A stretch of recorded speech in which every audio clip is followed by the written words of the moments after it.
Everyone, তোমরা সবাই কেমন আছো? আমি সত্যি জানি না তোমরা সবাই এই গরমে কেমন আছো, তো সেটা কমেন্টে জানিও। তোমরা এই গরমে কি করছো আর এই গরমের হাত থেকে বাঁচার জন্য কি কি করণীয়, কারণ আমি তো পুরো পাগল হয়ে যাচ্ছি।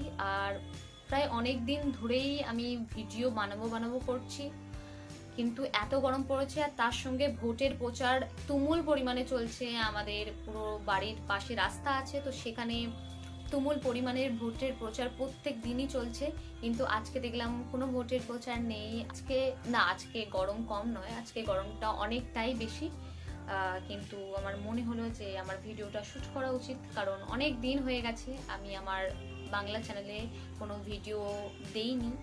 তো আজকে আমি 3টে বই নিয়ে চলে এসেছি, আর আজকে আমি 3টে বই নিয়ে কথা বলবো। প্রথম যে বইটা নিয়ে আমি কথা বলবো সেটি হলো এটি, অভিযাত্রিক বিভূতিভূষণ বন্দ্যোপাধ্যায়ের লেখা, যেটা আমি কিনেছিলাম কলকাতা বুক ফেয়ার থেকে।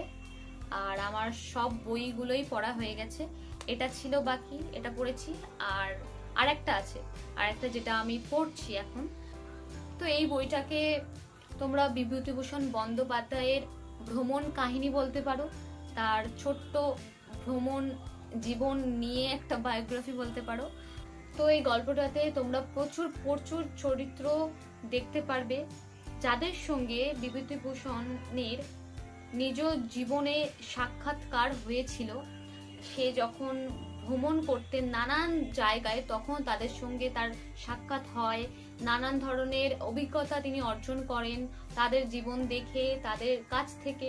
আর যে জিনিসটা বিভূতিভূষণ বন্দ্যোপাধ্যায়ের প্রত্যেকটা গল্পে বা উপন্যাসে আমরা দেখে থাকি, যে সেখানে ভীষণ সুন্দরভাবে প্রাকৃতিক দৃশ্য বা প্রাকৃতিক বিষয়, এমন কোনো গাছ যেটা কারোর পরিচর্যা ছাড়াই ঝোপঝাড়ে বেড়ে ওঠে, এমন খুবই ছোট গাছ বা যাই হোক প্রাকৃতিক বিষয় নিয়ে তিনি যে বর্ণনাটা তার বইতে তার গল্পে দিয়ে থাকেন, সেটা আমরা প্রত্যেকবার পড়েই মনোমুগ্ধ হয়ে পড়ি। আর সেটা আমরা জানতে পারবো যে এটা কোথা থেকে আসছে এই বইটা পড়ার পরে। তার যে ভালোবাসাটা অ্যাডভেঞ্চারের প্রতি, সেটা আমরা এই বইটা পড়তে পড়তে জানতে পারবো তার সম্বন্ধে। আর এখানে বাংলাদেশের কিছু কিছু জায়গা নিয়েও আলোচনা করা আছে, সে কাজের সূত্রে কিভাবে নানান জায়গায় যায়। আর এই বইতে এমন একটা ক্যারেক্টারের উল্লেখ করা আছে যাকে তিনি তার অনেক উপন্যাসে বা গল্পে একটা চরিত্র হিসেবে বর্ণনা করেছেন, একটা চরিত্র হিসেবে নিয়েছেন।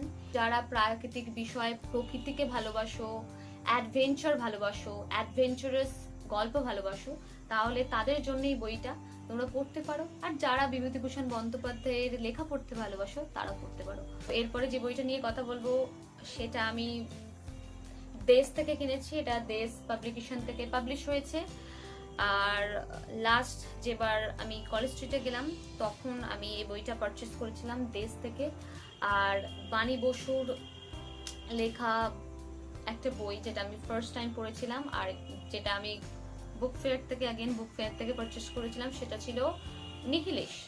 তো তারপরে তার লেখার প্রতি আমার একটা আস্থা জন্মায়। তো এই গল্পটা পড়ে যেটা জানতে পারলাম সেটা হলো ক্যানিং এর একটা অত্যন্ত গ্রামের বধূ রাধারানীকে নিয়েই গল্পটা লেখা হয়েছে। রাধারানী ছোট থেকেই খুবই একটা গরিব পরিবারের মানুষ, যেখানে সে তার দাদা আর বাবার সঙ্গে থাকতো। তারপরে যখন তার দাদার বিয়ে হয়, আস্তে আস্তে তার জায়গাটা তার পরিবারে পরিবর্তন হতে শুরু করে। তারপরে তার বিয়ে হয়ে যায় অন্য একটা ফ্যামিলিতে, যেখানে তার হাজবেন্ড বা বর সে খুবই সামান্য একটি কাজ করত, আর তাদের সংসারটা কোনোভাবে চলে যেত। কিন্তু রাধারানীর জীবন একটা অন্য দিকে মোড় নেয় যখন তার স্বামী হঠাৎই স্ট্রোকে মারা যায়, আর তার সংসারের পুরো দায়িত্বটাই তার কাঁধে এসে পড়ে।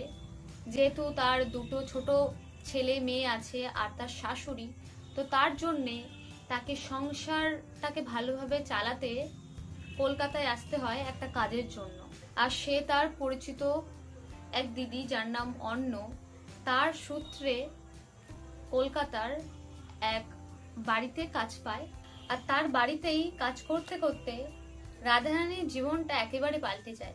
কলকাতার আধুনিকতা তার মনকে ছুঁয়ে যায়, আর তাকে নতুন একটা দৃষ্টি দেয় জীবনটাকে দেখতে। কিন্তু এই বইটা পড়ে আমাদের এটাই দেখার বিষয় যে কলকাতার আধুনিকতা রাধারানীর চরিত্রকে বদলাতে পারে কিনা। যেহেতু আমি চরিত্র এই শব্দটা উল্লেখ করলাম, তোমাদের মনে এই প্রশ্নটা হতেই পারে চরিত্র বলতে আমি কোন বিষয়টা বোঝাচ্ছি। কারণ একটা চরিত্রর অনেক রকম ভাগ হয়, অনেক রকম চরিত্র হয়, তো আমি কোন চরিত্রটা উল্লেখ করেছি তো সেটা আমি বললাম না, সেটা তোমাদেরকে পড়ে বুঝতে হবে আমি কোন চরিত্রের কথা বলেছি আর আধুনিকতা কোন চরিত্রকে পরিবর্তন করতে পারেনি সেটা তোমাদেরকে বইটা পড়ে জানতে হবে। আর এই বইটাতে আর একটা যে গুরুত্বপূর্ণ ক্যারেক্টার সেটা হলো মণিদীপা দেবী, আর তার চরিত্রটা আমার খুব ভালো লেগেছে। নিজের যখন বয়স হবে তখন আমিও চাইবো মণিদীপা দেবীর যে চরিত্রে কিছু কিছু বিষয় উল্লেখ করা হয়েছে সেগুলোও যেন আমি নিজে অর্জন করতে পারি, তেমন ভাবে সেই সময়ও যেন জীবনটাকে দেখি, সেই আধুনিকতার চোখে যেন জীবনটাকে দেখি। আর সবার সাথে মানিয়ে নেবার যে মানসিকতাটা সেটা যেন তখনও থাকে, সবার সাথে মিশে যাওয়া, ছোট থেকে বড় সবার সাথে মিশে যাওয়ার যে মানসিকতাটা সেটা যেন থাকে। তো এই বইটা পড়ে তোমরা একটা সাধারণ মেয়ের জীবন সংগ্রাম জানতে পারবে। এরকম ধরনের চরিত্র আমরা আশেপাশে অনেক দেখতে পাই, কিন্তু আমরা খুব একটা গুরুত্ব দিই না, মনে করি এটা আবার কোনো জীবন হতে পারে। কিন্তু বাণী বসু এই গল্পে তুলে ধরেছেন তেমনই একটা চরিত্রকে, আর তিনি সেই চরিত্রটাকে কিভাবে একটু ডিফারেন্ট করেছেন, আর সেরকম চরিত্র কিভাবে মূল্যবোধ পেতে পারে বা সেই চরিত্রটাকে গুরুত্বপূর্ণ একটা চরিত্র হিসেবে তুলে ধরা যেতে পারে, সেটা তোমরা বাণী বসুর লেখা এই বইটাতে পাবে। তো আমার এই বইটা ভীষণ ভালো লেগেছে। এরপরে যে বইটা পড়েছে, তো বইটা কেউ না পড়ে থাকলে হয়তো মুভিটা দেখেছে এই গল্পের, তো সেটা হলো এটা শরৎচন্দ্র চট্টোপাধ্যায়ের দেবদাস। তো এই বইটা নিয়ে প্রায় কিছুদিন আগে আমাদের মধ্যে আলোচনা হচ্ছিল, আমাদের যারা আমরা পাঠক বন্ধু বা আমার যে দাদা দিদিরা আছে, তো তাদের সঙ্গে কথা হচ্ছিল, হুট করে এই বইটা উঠে আসে, আর তারপরে আমার লিটারালি মনে হয় যে আমার ওই বইটা পড়া উচিত। তো এই গল্পটাতে তোমরা একটা চরিত্রকে দেখতে পারবে যেটা হলো পার্বতী, যার ডাকনাম পারো, যে মধ্যবিত্ত পরিবারের একটি মেয়ে। আর আরেকটা চরিত্রকে দেখতে পারবে যেটা হলো দেবদাস। দেবদাস খুবই একটা বড় জমিদার ধনী পরিবারের ছেলে, আর তাদের মধ্যে ছোট থেকেই একটা ভালো লাগা তৈরি হয়, একটা অ্যাটাচমেন্ট তৈরি হয়। আর যখন তারা তরুণ তরুণীতে পরিণত হয় সেই সম্পর্কটার মানে কি হয়ে দাঁড়ায় সেইটা এই গল্পটাতে বর্ণনা করা হয়েছে। আর দুটো সম্প্রদায়, ধনী দরিদ্র, এই সম্প্রদায় দুটির মধ্যে যে মানসিকতার ফারাকটা রয়েছে বা এক সম্প্রদায়ের আরেকটা সম্প্রদায়ের প্রতি যে নিচ মনোভাবটা রয়েছে সেটা এই গল্পটাতে খুব ভালোভাবে শরৎচন্দ্র ফুটিয়ে তুলেছেন। এই গল্পটাতে আমার পারোর ক্যারেক্টারটা খুব ভালো লেগেছে। যখন সে নিজের দুর্বলতাটাকে বা নিজের ভালোবাসা যেটা দেবদাসের প্রতি তার আছে সেটাকে দূরে রেখে তার আত্মসম্মান বোধটাকে বেশি মর্যাদা দিয়েছে। তার পাশাপাশি আমার আরেকটা ক্যারেক্টার যেটা খুব ভালো লেগেছে সেটা হলো চন্দ্রমুখীর ক্যারেক্টার, যে একটা মানুষের প্রতি, একটা পুরুষের প্রতি যে আনকন্ডিশনাল ভালোবাসা, যেখানে তুমি জানো যে তুমি কিছু পাবে না, তার কাছ থেকে কিছু পাওয়ার নেই, তার কিছু দেওয়ার নেই তোমাকে, সেটা জেনেও তুমি সেই মানুষটার প্রতি আকৃষ্ট হচ্ছ বা তাকে ভালোবাসছো। কিন্তু আমার মনে হয় এগুলো গল্পতেই বেশি সুন্দর, গল্পতেই পড়তে বেশি ভালো লাগে। কারণ সত্যিকারের জীবন তো একেবারেই অন্য, যেখানে তোমাকে কিছু বাউন্ডারিজ রাখতে হয়, কিছু রীতিনীতি, কিছু রুলস রাখতে হয়, যেগুলো সামনের মানুষটা বা সামনের মানুষগুলোকে অতিক্রম করতে দেওয়া উচিত না।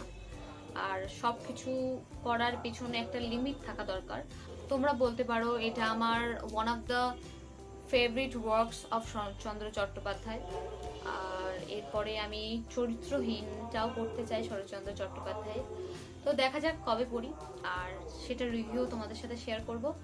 তো আজকে এই পর্যন্তই থাক, তোমাদের সাথে দেখা হবে নতুন কোনো ভিডিও নিয়ে। আর আজকের ভিডিওতে আমি এই 3টি বই রিভিউ করলাম, তোমাদের তোমরা অবশ্যই জানিও তোমাদের কোন বইটা বেশি ভালো লেগেছে।